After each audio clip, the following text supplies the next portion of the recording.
Today's episode is something I've been really wanting to share with you because it speaks to something I see in nearly every client, every class, and every workshop that I do. You see, you're doing the work and you're aware, but your body is still holding on. You find yourself reacting in ways that don't make sense, snapping when you're meant to stay calm, and shutting down even when you're safe. So feeling like you're carrying emotions that aren't even yours and reacting in ways that you never want to. And it's not because you're broken, it's because your body remembers what your mind has learned to override. Today, we're diving into what it really means when you say your body keeps the score, and how intuitive mastery helps you rewrite that story, not by thinking differently, but by living from a completely new energy. Let's get into it.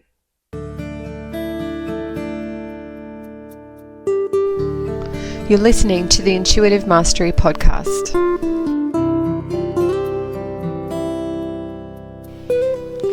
Hi, I'm Connolly, and with over 15 years of intuitive healing and teaching experience, I'm here to help you celebrate intuition and value authenticity to create a world where you have the freedom to live your best life. This podcast is here to teach you how to apply the principles of spirituality, healing, and mindset to have true and lasting joy, all from the inside out. This is the Intuitive Mastery Podcast.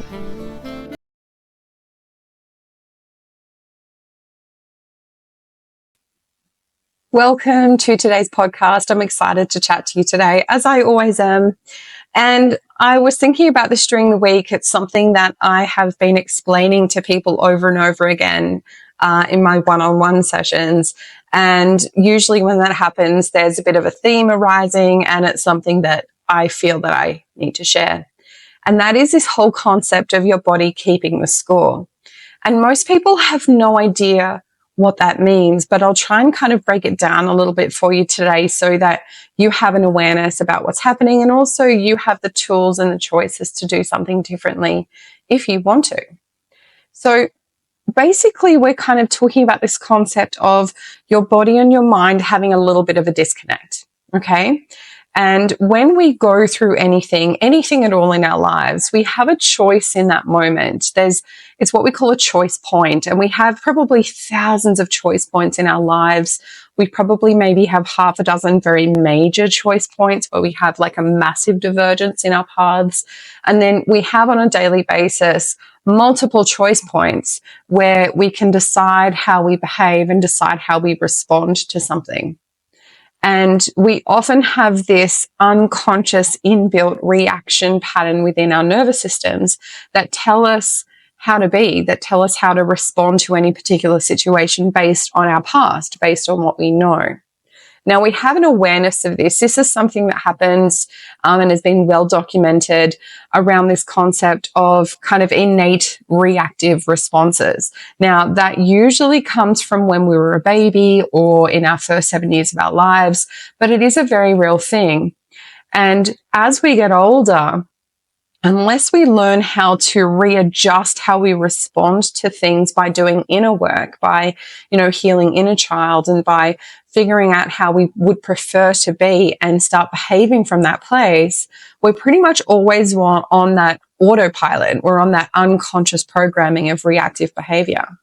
Now, the whole idea of intuitive mastery and the whole idea of stepping into personal work is learning to understand that we actually always have choices. The thing that I find the most defeatist everywhere in my life is, well, I have this diagnosis, I have this personality trait, I have this, I have that, and there's nothing I can do about it. Says who? Says who? Who said you can't do anything about it? I am a firm believer that everything can be changed, everything can be healed. Our world is simply a reflection of what we think, feel, and vibrate.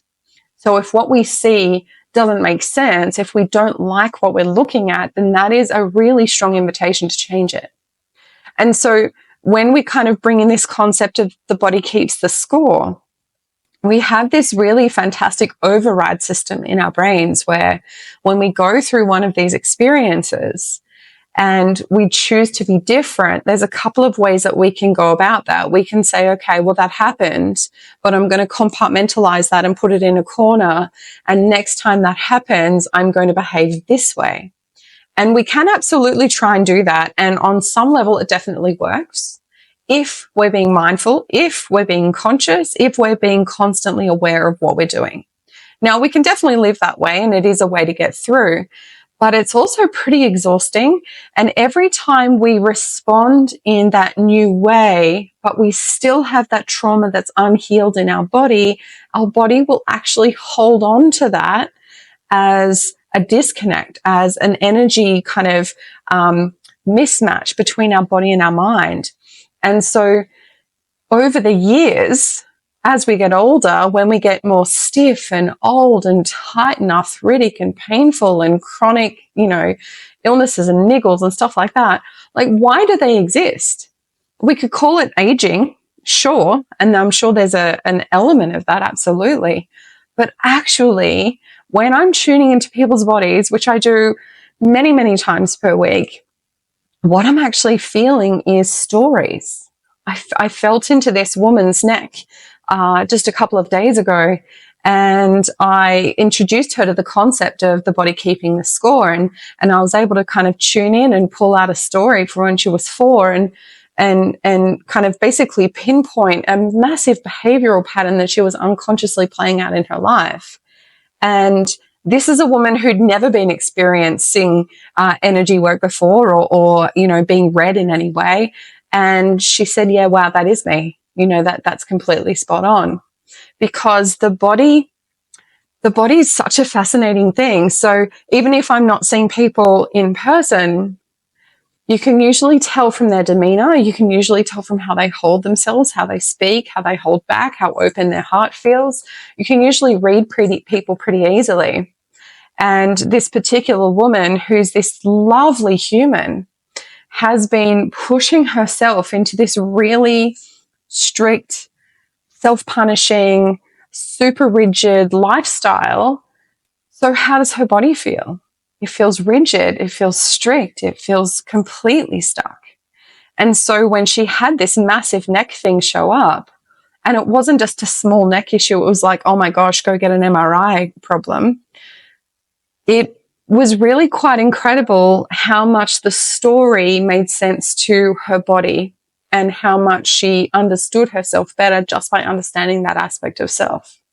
So I guess what I'm saying by that is it usually kind of, the concept, it comes from a trauma theory, this body keeps the score idea. And when you have an experience and you don't know how to process it, especially as a young person, it gets held in the body. But what we can do, and what the beautiful thing about that is that we can actually trace that back. So just because the body keeps the score does not mean that we can't undo it. Okay?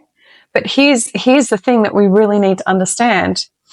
We have this awareness that sits unconsciously in our bodies, and our body remembers always what the mind forgets. Even if we choose to be different, even if we choose to grow up and do things differently, if we have a period of time where we're super stressed, if we're not coping on a particular day, if we're in a place where we just don't have capacity to be really mindful and conscious and aware, all of those old patterns will come back just like that. Why is that? It's because we haven't actually healed what's created the trigger in the first place. All right. We haven't actually gone back to that original event and helped integrate it into the body. Now, it doesn't mean that we need to, spend our entire life healing, like, not at all. But we have this incredible opportunity, I think, as humans, to have this awareness about ourselves and also have the capacity to change it and heal it and do something different. I just find that so exciting, right? So trauma isn't just about what happened, right? It's also about what was stored. So if we become aware of different parts of our body where we've stored certain things, then we also have the understanding, the capacity and the mandate to change it, okay, which I find really exciting. So our body keeps it not to punish us, but to protect us, right?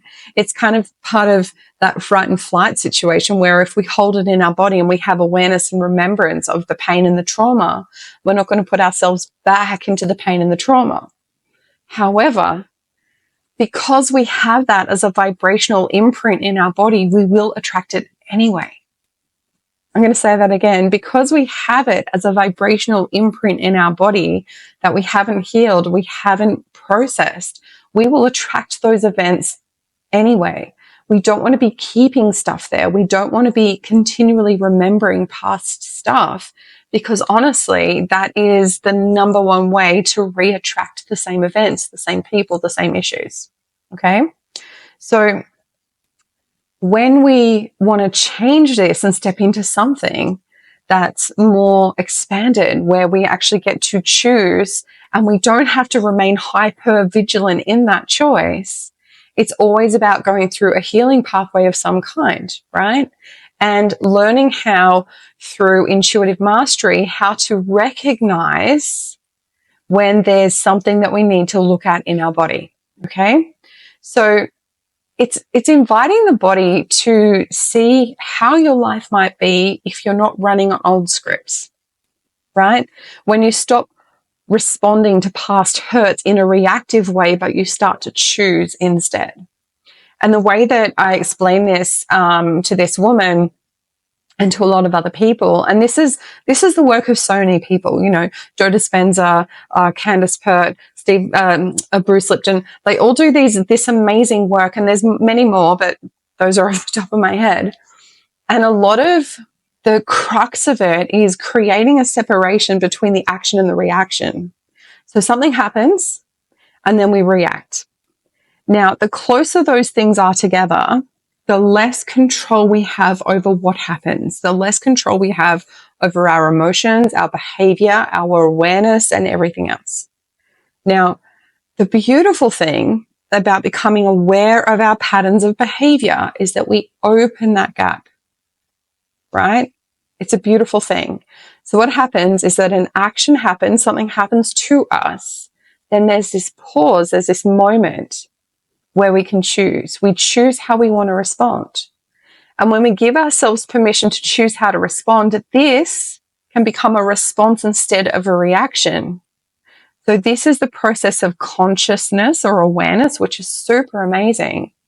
But if we can take it one entire step further than that, if this action is likely to create a reaction, why don't we find out why? Why is this action causing this reaction? Why is that happening? Where have we stored that learned behavior in our body? It's always stored in our body. Always. I've never seen it not stored in the body, or at least in the auric field. So somewhere in our physical or our non-physical body, which is only about a meter or two out from our body. That's a whole other story. It's always stored. We never, ever, ever, ever forget it until we heal it and integrate it and move forward. So let's say we've got this action and we get curious and we go, wow, why am I reacting like this? What's coming up for me? What experiences have I had in my lifetime that I'm aware of, or what's coming through intuitively as to an age that might have started, and we can start to trace our lives back to where we might have started behaving that way. And it's almost always under 20, 80% of the time it's under 10. And typically it's going to be in that first 7 years where we have all of our unconscious patterns really kind of programmed, not hardware programmed, software programmed into our reactive lives. So if we can go back and we can heal that aspect, then all of a sudden this action is going to have a completely different reaction. Not only are we going to have space and time to sit, consider, and pause and respond, but we're also not going to be hardwired into this reactive, destructive process, right? So if I get really triggered by something, I'm not necessarily going to go straight into yelling and blaming the other person if I've had this, procedure happen where I've had the awareness, I've had the consciousness, I've had the desire to shift it, and then I've gone into a healing thing. Then what tends to happen is that this reactive behavior does not control us anymore. We get to choose. But not only that, if we really heal it, if it's really, really done, then that action is always going to have the response of our higher self in form. And our higher self is the purest version of us. A lot of people refer to our higher self as the version of ourselves that's connected to source, but it's also the epitome of heaven on earth, our body in form on the planet. If we healed everything, who would we be? We would be the embodiment of our higher self. So if we heal this and we have a gap and a response choice, and if it's fully healed so that all we're doing is channeling and surrendering to our higher self response at that moment, it's always going to be a love-based response, always. It's always going to come from a place of connection and love and joy, right? It sounds pie in the sky stuff. I get it, but I promise you it's not. I promise you it's not. So the process really is around learning to understand and being okay with the fact that we have reactive patterns of behavior.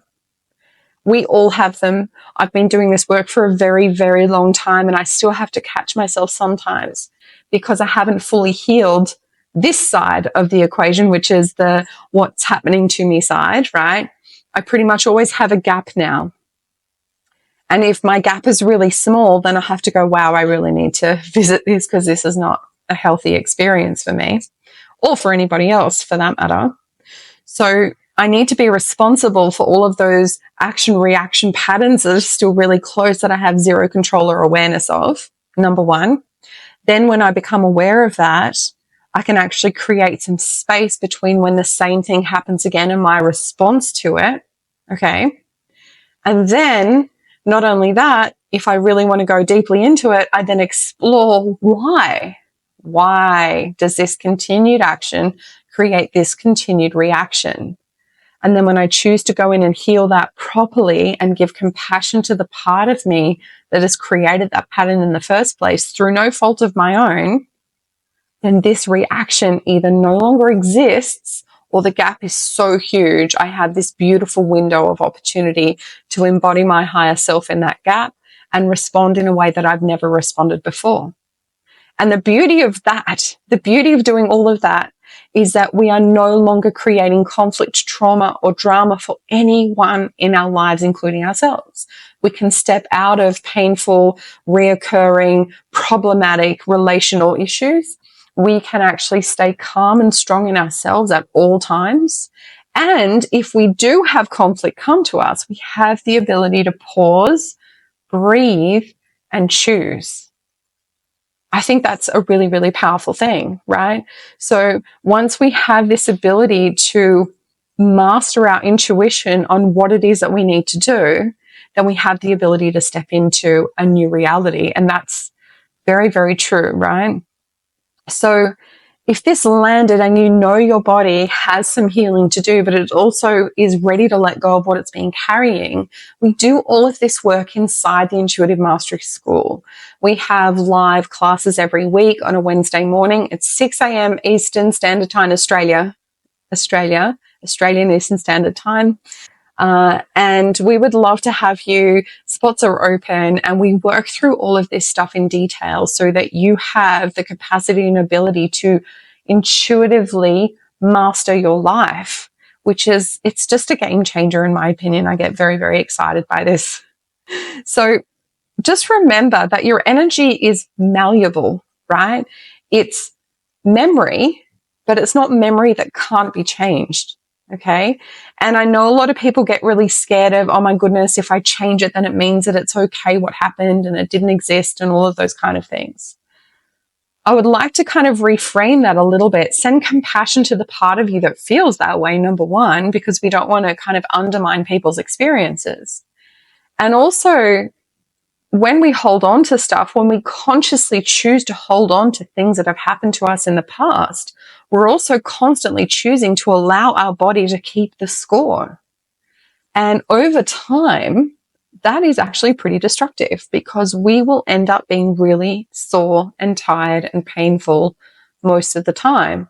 Almost all chronic pain conditions, almost all chronic illnesses, if I may be so bold, stem from all of that suppressed emotion and suppressed experiences where we haven't been given permission or we haven't had the tools to understand what's been going on and then heal it.